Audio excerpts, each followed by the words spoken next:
Hi, I'm Rosemary Barton. A new federal agency will look for ways to shave Ottawa's $5 billion annual IT bill. The announcement from Public Works Minister Rona Ambrose and Treasury Board President Tony Clement comes alongside reports of hundreds of layoffs at Environment Canada. It's part of the government's promise to cut costs and balance the budget by 2014.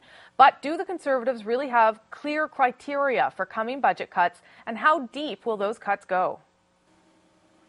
Joining me now is the president of the Treasury Board, Tony Clement. Good to see you, Mr. Clement. Nice to be back. Let's start with your announcement today, the IT savings, trying to streamline here.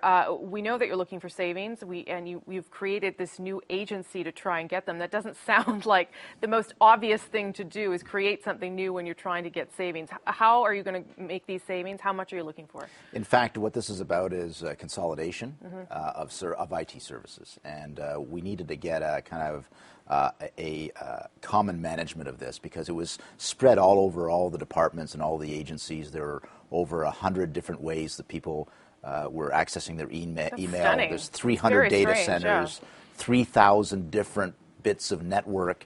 So to have a deputy minister and a common CEO of all of that, we're not hiring extra people down the line, but what we're doing is we're allowing for some accountability, and they can then in turn consolidate all of this and make it a lot more sensible for people. So that's actually a good example of something that actually won't reduce necessarily the numbers of people working for the federal government, but it'll actually find some savings. And their target is $100 million to $200 million as an agency that has just been created as part of our deficit reduction plans. Right. I would imagine, though, there's only so many of those types of things that you can do without getting rid of jobs. I mean, just this morning we read about the 700 jobs at Environment Canada, a lot of them through attrition, 400 through attrition, so maybe that makes sense. And I know that those aren't your cuts precisely, but what message do you think it sends when it comes from Environment Canada? Sometimes your government is sort of criticized for the way it approaches the environment, and here you've got a lot of cuts,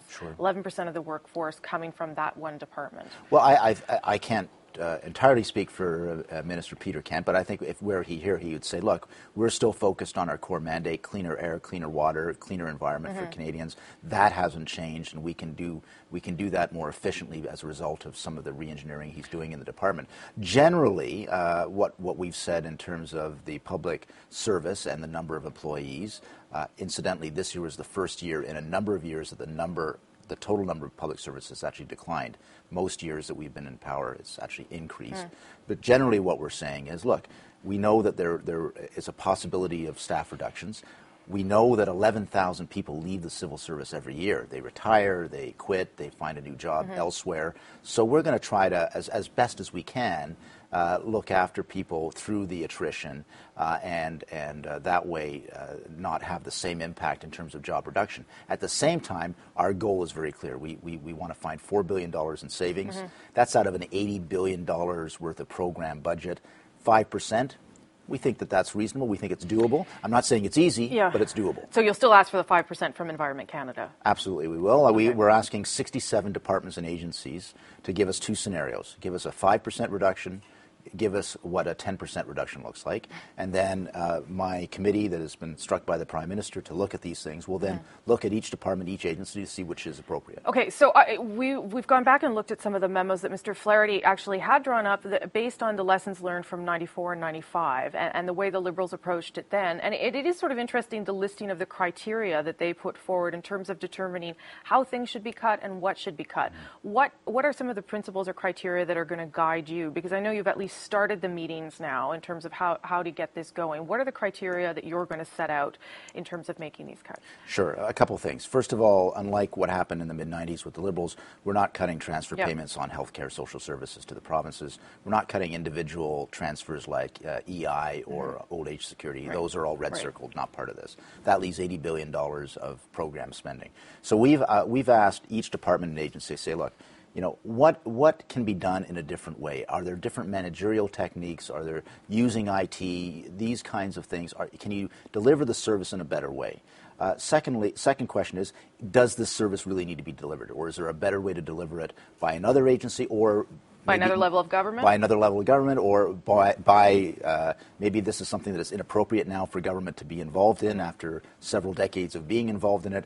So those kinds of questions. Or the third question is, what can you do in terms of delivering the service in a better way that is still a good service but has a different technique? So we are asking these things of each of the 67 departments and agencies. They're going to come back in the fall with their response to those kinds of questions. And so what I look at it as, obviously this is primarily about getting back to a balanced budget, reducing the deficit to zero. So that's a commitment we made to the people. But it's also about managing better internally. Sure, and but I'm not sure better. I still understand, and I think that this is what's going to be the problem for Canadians going forward, is how you decide what is a program that the federal government should be using or offering or not. Like, what criteria are you going to use to say, yes, this service makes sense for us to give to Canadians? Yeah, I mean, I think what we're looking at is saying, is this still part of the mandate of this particular department or agency? Is it something that Canadians expect of their federal government? But, you know, some Canadians are going to say, of course, yeah, I expect that. And I'm going to absolutely, you're right, and I'm going to boldly predict that certain members of the Public Service Union or others are going to say, no matter what you do, you shouldn't be cutting this. And ultimately, I think what people are saying to us is, look, we elected you, we elected a majority government. Make a decision that is reasonable and sensible, and Canadians will support that.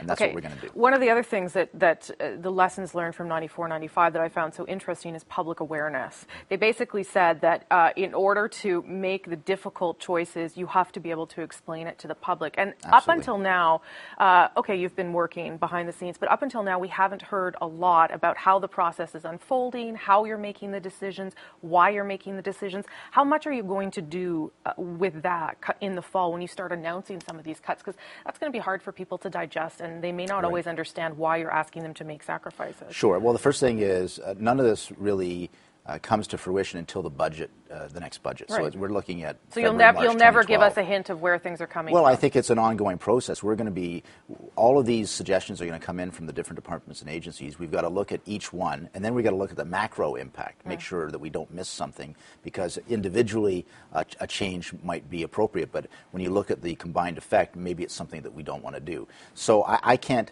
all I can tell you is I'm going to continue to communicate with Canadians as to what we're about, but what I'm hearing back from Canadians is, look, don't talk to me. We know what you have to do. Go out and do it, and make sure you make the right decisions for Canadians, and that's where there's going to be a difference of opinion. I get that, but ultimately they're expecting us to act in the public interest, and that's what we've got to do. So we're not going to know anything, though, about the ongoing process until the outcome. Well, the outcome is Budget 2012, and that's when all of this will be very clear. Absolutely. Okay, so you won't come back onto Power and Politics and give us hints as you're going through what each department is suggesting? You know, I think that would be inappropriate, because the fact is suggestions are suggestions, but they're not government policy until the Cabinet Committee has passed an opinion on it. And we're not going to pass an opinion on everything until we've gone through everything and then gone through it a second time. That might make people nervous, though. Look, in the public service, the people are wondering, is my program safe? Is my job safe? I get that, and I'm trying to make this as humane as possible. And I've been asking managers, personnel, everybody, if you've got some ideas, bring them forward. We'd love to hear your suggestions as well. So we're trying to make this an open and consultative process. At the end of the day, I think it's in our interest, that is to say the public interest, to make the decisions and get it done and book it. And then we know we've found our savings. We know we can get back to a balanced budget by 2014, a year ahead of schedule. And that's what Canadians expect of us. So this is going to take several months. Yeah. It's not going to take several years. I promised our Twitter followers I'd ask you about your sideburns. Yes, it's become a matter of great public interest today. It's a little bit of a summer project. It's your summer look. I promised my wife that they'd be gone by September, though, so don't worry, folks. Thanks for your time, Minister. Appreciate it. Thank you.